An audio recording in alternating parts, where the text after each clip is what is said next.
有没有喜歡吃肉鬆的姐妹？今天是超好吃的金絲肉鬆餅，皮薄餡大，薄薄的酥皮裹着滿滿的肉鬆餡，味道和口感一點都不輸外面買的。好多年以前那個某城的金絲肉鬆餅剛出來那會兒，我買了好多，那個時候就感覺哇，怎麼會有這麼好吃的東西？先來做一個油皮，就是把我屏幕上打出來的所有材料都全放一塊就行。豬油用的是固體的，如果說你要是不喜歡吃豬油的話，可以用那個黃油同等量去代替。面粉是中筋面粉，就是我們家包子饺的那個普通的面粉。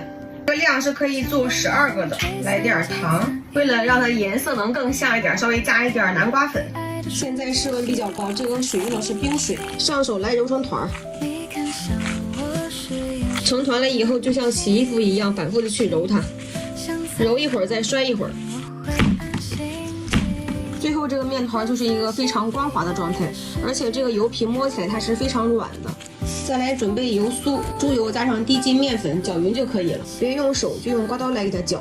把油皮和油酥都用保鮮膜給包起來，放到冰箱去冷藏鬆弛1個小時。再來做一個巨好吃的金絲肉鬆餡，這個是脫皮綠豆，我提前給泡了1個晚上，然後呢又上鍋給蒸熟了。蒸熟了以後，它是一摁就會碎的。需要用到的是135克。這裡是4個烤熟的鹹蛋黃，我這個蛋黃是用150度烤了15分鐘，用絞肉機給打碎。最後打到這樣一個特別細膩的狀態，加上90克的肉鬆，這個肉鬆最好是用這種顏色的，這樣做出來比較好看一些。還有沙拉醬48克，軟化好的黃油10克，最後就上手來把它抓拌成團兒。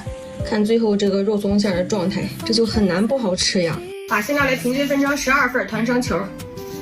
鬆弛好的油皮和油酥都來平均分成12份，團成球。取一個油皮，把它摁扁，把油酥給包上來。收口處要捏緊。做的時候一定要用保鮮膜把它包好，別風乾了。從第一個包好的開始，接口處朝上，把它擀開，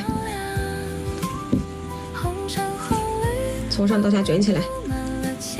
擀好了以後包好鬆弛10分鐘，鬆弛好了以後先把它給拍扁一點，然後進行3折疊，再折過來。都折疊好了以後，再從第一個開始把它擀開，擀不圓也沒有關係，把餡料給包上來。收口地方一定要捏緊，用個刮板把它給壓扁，稍微整理一下。